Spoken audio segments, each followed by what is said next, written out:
Gadis yang cantik ini, sejak lahir IQ-nya rendah.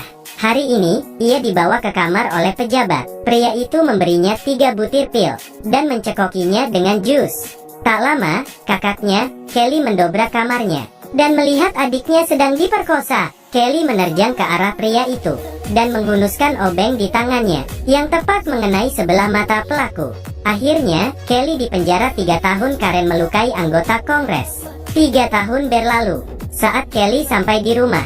Adiknya, Zara, memeluknya. Malamnya, Zara bilang ia tidak mau sekolah.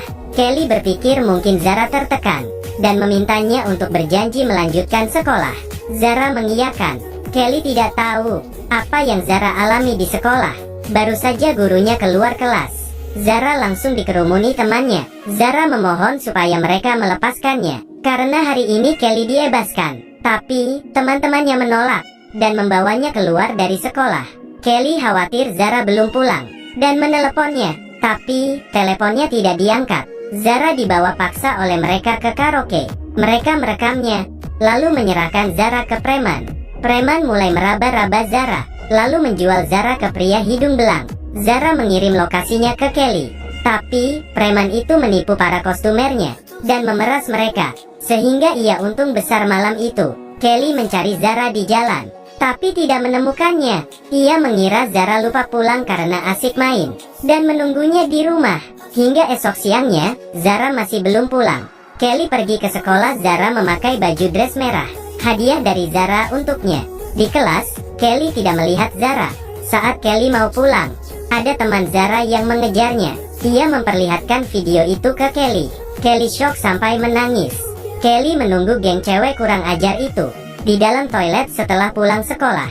Gadis yang kurang ajar itu bilang, "Oi, kamu kakak si bodoh yang dipenjarakan?" Kelly langsung menjambak dan melumpuhkannya. Kelly menemui preman karaoke dan menendangnya, lalu menginjak lehernya dengan high heels. Preman itu bangun dan melawan, tapi Kelly melemparnya ke tanah, dan menusukkan ujung payung ke nadinya. Preman itu akhirnya mengaku, kalau kemarin malam mereka tidak sengaja bertemu bos mafia. 3 preman langsung kabur. Begitu melihat badan bos yang penuh tato, bos mafia mengeluarkan pisau, dan memalak mereka bertiga. Zara juga dibawa pergi olehnya. Bos mafia bernama John itu adalah lintah darat. Kelly mau meneleponnya, tapi teleponnya tidak diangkat. Kelly lalu telepon polisi, tapi polisi bilang ia harus mengurus dokumen dulu. Kelly tahu ia cuma bisa mengandalkan dirinya sendiri. Ia pergi ke kantor John. Karyawan John pura-pura tidak mengenalnya, dan segera menutup pintu. Tapi, akhirnya ia bersujud memohon kepada Kelly.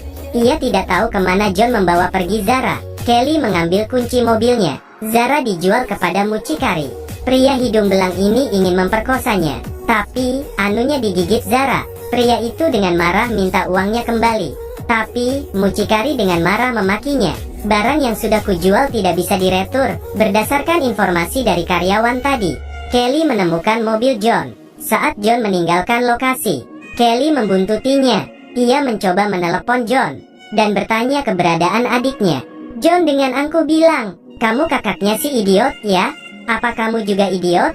Kelly dengan marah menutup telepon, lalu menginjak gas hingga menabrak mobil John. Sebelum John turun dari mobil, Kelly menyetrumnya hingga pingsan. Saat John bangun, ia sudah dicekik dengan tali. Kelly menyuruhnya pergi ke tempat Zara. John sadar Kelly tidak memakai sabuk pengaman. Ia terpikir sebuah ide, lalu menabrakkan diri ke tumpukan sampah, lalu menghantam kepala Kelly berkali-kali. Untung Kelly segera menarik talinya lagi. John menghunuskan pisaunya. Untungnya, Kelly adalah atlet bela diri. Di tempat sesempit ini, John tidak bisa menaklukkannya. Akhirnya, Kelly berhasil mematahkan lengannya.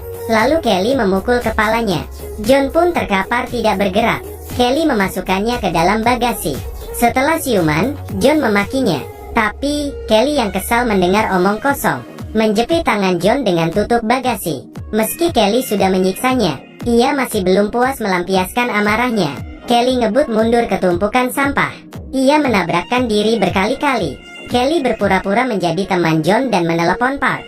Setelah mendapat alamat Park, ia langsung pergi ke sarang mafia Park. Di sana, ia melihat seorang gadis memakai jepit rambut Zara. Ia menyuruh wanita itu membawanya ke Park. Melihat kedatangan gadis cantik, Park tertawa senang karena ia dapat mangsa baru. Ia mau memukul Kelly dengan asbak, tapi Kelly mengelak dengan cepat. Park lalu memungut pisau di lantai dan menyerang Kelly. Tapi pisaunya mengenai tas Kelly. Meski Kelly menghajarnya seperti kesetanan, Park terus melawan. Kelly mencekiknya dengan kedua kakinya. Wanita tadi sampai kaget. Ia cuma bisa berdiam di pojok. Sebenarnya, ia menyuruh Zara untuk menelepon kakaknya, tapi tidak ada orang di rumah. Jadi, Zara yang bodoh menelepon supermarket. Yang menangkap adalah Pak Tua, tapi yang datang malah anak muda. Kelly pergi ke supermarket itu. Pak Tua tidak mengaku. Kelly sangat marah dan menabrakkannya ke rak barang. Pak Tua masih pura-pura tidak tahu. Kelly menghantamkan kepalanya ke meja, lalu mematahkan beberapa jarinya. Ia lalu menyeret Pak Tua ke pintu. Pak Tua tetap ngeyel. Kelly menjebretkan tangannya di pintu sampai remuk. Lalu, jebretan kedua. Akhirnya, Pak Tua mengaku. Setelah ia menerima telepon, ia memberikan telepon Zara ke fotografer. Wirklich sehr leid. Mir tut es auch leid.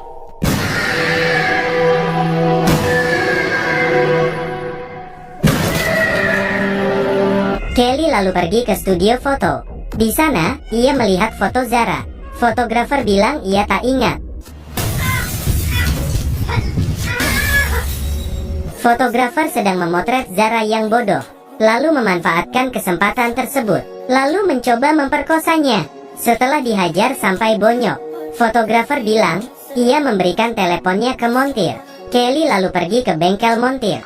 Dengan marah, Kelly menyeret palu besar. Ia berdiri di sebelah montir yang sedang membetulkan mobil. Ia menginjak tangan montir dengan high heels. Montir bilang ia menelepon pejabat. Sie ist doch so alt wie ihre eigene Tochter.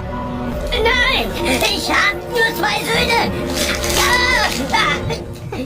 Kelly lalu menurunkan hidrolik dan menggencet montir menjadi tempe geprek. Kelly mulai mengerti apa yang terjadi.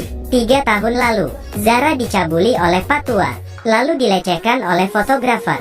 Saat montir membetulkan mobil pejabat, ia memperkosa Zara di dalam mobil. Lalu, pejabat menemukan celana dalam Zara.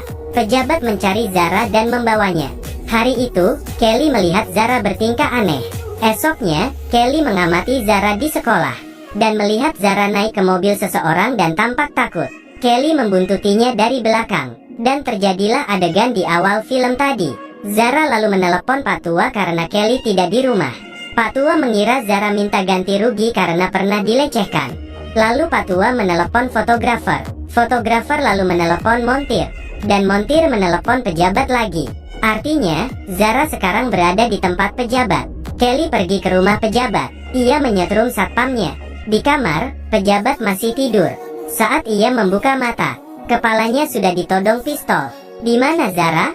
Bukannya takut, pejabat malah menantang. Kelly memukulnya dengan pistol. Di mana adikku? Pejabat merebut pistol Kelly dan berteriak kepada satpamnya di luar. Beberapa pria masuk ke kamar. Untungnya Kelly adalah juara nasional bela diri. Ia memakai high heelsnya sebagai senjata dan melumpuhkan semua satpam. Tapi, pejabat berhasil kabur. Kelly mengejarnya dengan mobil. Kelly ngebut dan menabrak mobil pejabat, lalu terus menabrakkannya ke tepi. Tak lupa, Kelly meletuskan pistolnya dan mengenai lengan pejabat. Tapi, pejabat berhasil kabur dan menelepon anak buahnya untuk menghabisi Kelly. Ia juga menelepon tangan kanannya untuk menghabisi Zara.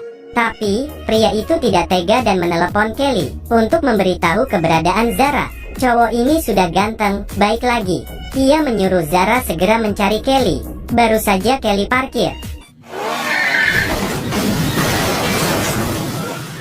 Untungnya, ia bangun tepat waktu.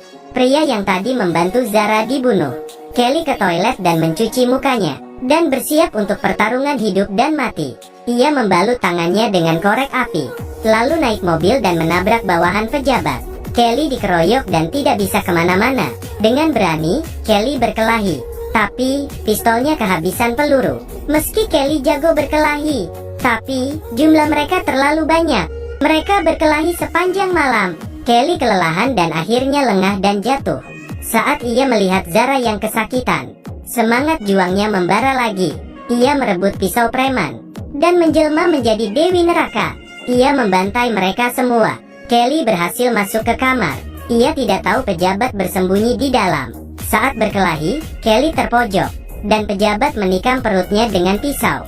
Kelly sekuat tenaga mendorong pejat, dan melampiaskan seluruh amarahnya. Pejabat akhirnya terkapar setelah dihajar. Kelly menungganginya, dan menonjok mukanya sampai ia mati. Meski muka pejabat sudah hancur, Kelly masih memukul. Kelly baru berhenti saat Zara memanggilnya. Mereka lalu meninggalkan kota itu, dan pergi ke tempat lain untuk memulai hidup baru. Film pun tamat. Di hidupmu apa ada seseorang yang sayang padamu seperti Kelly? Yang selalu ingin melindungimu? Tapi, ada berapa orang yang memiliki seseorang seperti itu? Kalau tidak, aku harap dunia ini menjadi aman saja. Oke, aku Kaki Minyak. Sampai jumpa di episode selanjutnya.